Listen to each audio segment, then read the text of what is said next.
Hey guys, subscribe for daily content. And if you're shopping for gear, make sure you check out the description for the newest items at some of the very best online retailers.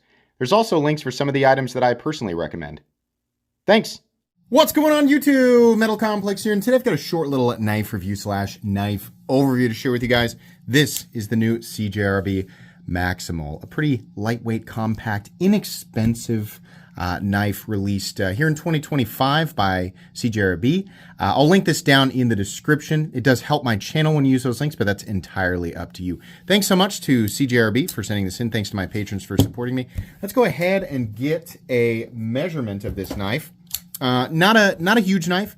In fact, you'll hear me say later, I wish it was slightly bigger, but it's also not like what I would call a tiny knife. 6.85 inches overall. Blade length is coming in at just shy of 3 inches, about 2.9. Cutting edge is coming in about 2.85. Let's do some size comparisons. Any custom scales you find in this section can be found down in the description under Original Goat. Now there's up against the 8010 and the 8020.5. You can see here this is on the smaller side, but the amount of cutting edge is identical to the 8020.5. Let's put it up against the Spyderco PM2 and the Spyderco Para 3. It's even smaller than the Para 3, but once again, actually it's got more cutting edge than the Para 3. Let's go ahead and put it up against the Benchmade Griptilian, or in this case, the Ritter Hogue and the Hogue Deca. How's the action? It's pretty good. I think CJRB does a good crossbar lock. They have higher tension Omega springs, so this does not feel floppy at all.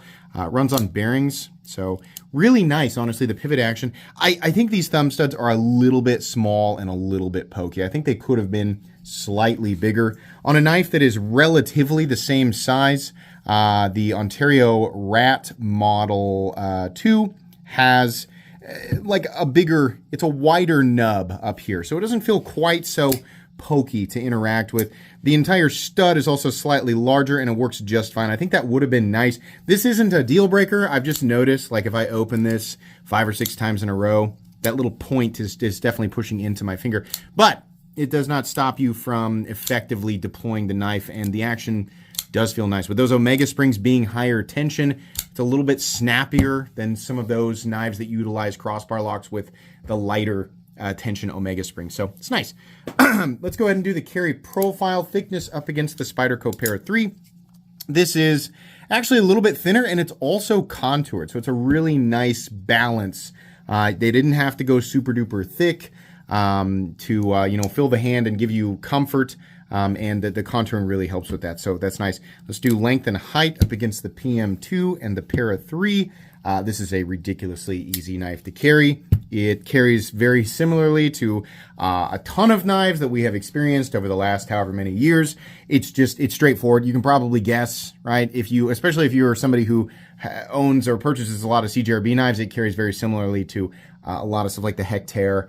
It's pretty similar. So yeah, great. It shouldn't bother the vast majority of people.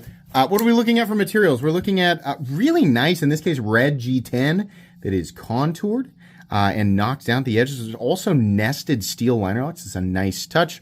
And then AR RPM 9, which is fine. I get that it's like their proprietary steel. I just wish that CJRB and Artisan Color would not limit themselves to exclusively using their own steel. There are plenty of people out there who would love to see a knife like this in Nitro V or 14C28N or even D2, right? It would be nice if they'd mix it up a little bit more. To my knowledge, they just don't do that. But it's fine. AR RPM 9 is nothing special, but it's fine. It's certainly not out of place at this price point. It's just not shiny, you know? It doesn't give you the internal sparkly feeling. Anyways, the weight on this guy comes in at 3 ounces, which is right there where I consider it to be ultra lightweight, 3 ounces or less. So it's right there where I'm just barely not going to forget about it when I, take my pants off for the day. Anything lighter, and there's a chance the knife just goes with the pants into the hamper. So I appreciate this right on the line there. Balance is a little bit on the back side of the primary index finger position. It's still what I would call balanced. The knife does not feel heavy in any way. Let's go ahead and do the hardware check. I'll get out my tools As per usual, my tools are very inexpensive and very recommendable. You can find them right down in the section of my description that talks about the tools, excuse me, that I use in this channel. Also the pinned comment. So we have a T8 pivot, and hey, T8, sorry. I'm sure I scared some of you headphone users. You got to be on your toes, all right? You know where you are. There's a chance I could scream at any moment. And if you're here, you probably know that, all right? So don't get mad at me. Don't have your volume so loud. Anyways, T8 for the body screws, 2 on each side. No, there's no way. Those pocket clip screws are still T6. Very simple construction. This is a crossbar lock. If you've never done it before, it's a little bit irritating. It's totally doable. Tape the blade off. Don't hurt yourself, right? But if you want to get into this knife, very, very easy to do. As long as you have a place to put your hardware and you have the right tools for the job, you should be good to go.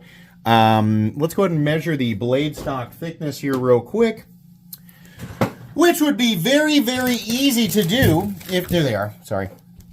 These things, I swear, that's part of the reason I did that episode where all of my tools came to life, because it seems like this thing is sentient and walks off. But anyways, it's very thin, 98 thousandths. Alrighty, let's go and move into the meat and potatoes. So that's something about this knife that I want to point out. This is very similar to the Rick Hinder slicer grind, but it's a very thin blade stock, and the way that it's ground down here for it being a flat ground blade is just a wonderful slicer. It's great. So as many of you know, geometry plays the most important role when it comes to cutting performance. There's a lot of elements, and I'm not going to pretend to be a professional of any aspect of this, but obviously the steel and the heat treat, that all matters, but geometry is going to play the biggest role when it comes down to how the blade feels like it's performing, how it actually is performing. This was actually a joy to cut cardboard with. I mean, it felt like the cardboard was like, you know what, I know what to do, and it cut itself. Like it really was just a good performer. This will be an unbelievably friendly blade to touch up. I guess that's one of the biggest benefits of steels like AR RPM 9. They don't do anything special, right? They're stainless, reasonably tough, right? And they'll hold an edge, okay. Not anything spectacular, but man, are they easy to touch up. This will be a knife that you can cut and cut and cut with because of the geometry, especially down there behind the edge. And then you can just drop it back to life and you should be, fine, especially for like casual, pocket knife use. So yeah, this was a joy. I think that's probably the biggest benefit of this blade. But it makes me, I just want it to be bigger, like it's fine. And I can truthfully get a full grip on it, but it's kind of in between that medium-sized knife and small knife feel, I wish that this was about 7.5 inches or so, 7.25, maybe would have been just about perfect. But truthfully, with my hands, which are not the biggest hands in the entire world, I wear an XL glove, so there's many of you out there right now who have the same hand size as me. If your hands are a little smaller than mine, it might feel a little bit more comfortable, but the truth is I can still get a full grip on this guy if I want to, and even back here where my index finger is actually where it's supposed to be and it's not up here, yeah, even then, my pinky's kind of starting to slide off the end, but truthfully, it's very, very comfortable. The pocket clip is the same pocket clip they use on a lot of their knives. It's fine. The bill's pretty shallow, so it's not poking into your hand or anything like that. Blade looks good. I like their finish there. The tumbled finish says CJRB on one side. You have the designer logo right here, and then AR RPM 9. Everything is exactly as you would expect. CJRB typically has good fit and finish. Here and there, they kind of goof up. This is a good example of what they're capable of. We have a nice, even cutting bevel all the way out to the tip. It does get really thin. I'll let you guys take a look at the plunge grind. It does kind of aggressively plunge.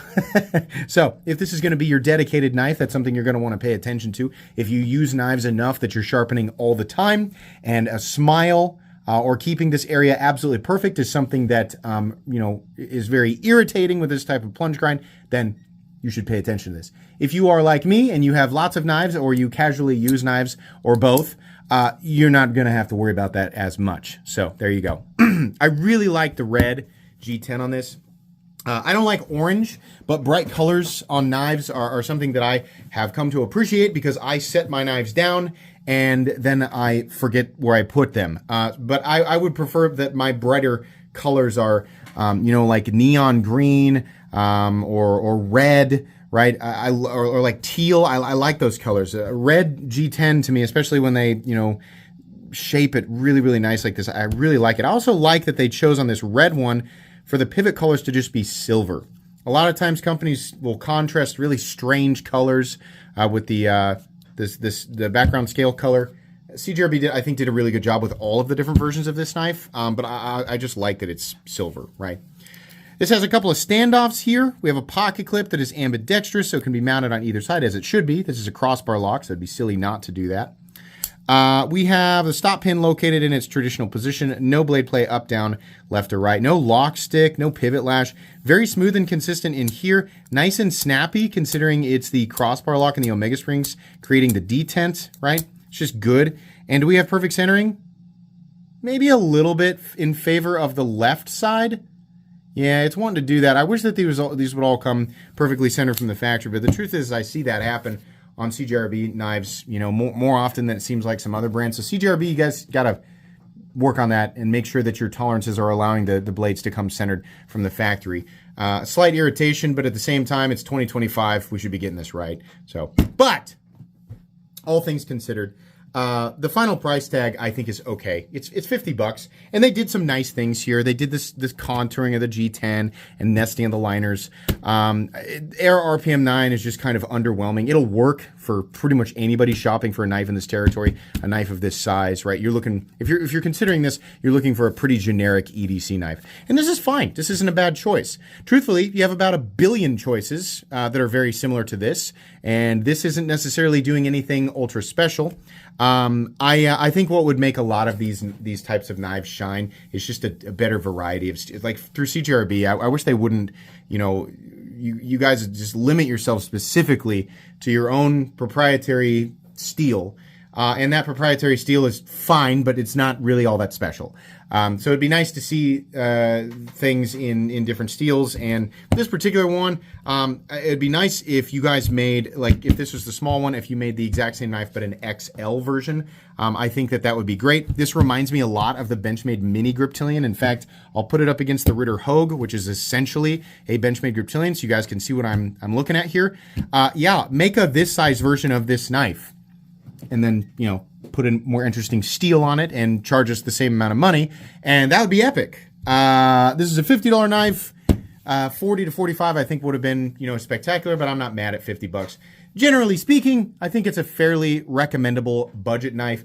Not something I'm going to put on my most recommended playlist because I don't think there's anything super special here, but it is a cheap knife that I like, and I think if you pick it up, you'll like it too. So that's it. Thanks so much for watching. Please make sure to follow me on Instagram at metal_complex if you enjoyed this video. Leave a like if you'd like to check out my other content. I do, of course, have lots of videos of knives that are either expensive or inexpensive that I do or don't like, so check those out. And if you enjoy all my content, go ahead and click on that Metal Complex logo right there and subscribe because there's definitely more coming. Thanks again for watching, everybody, and have a great day.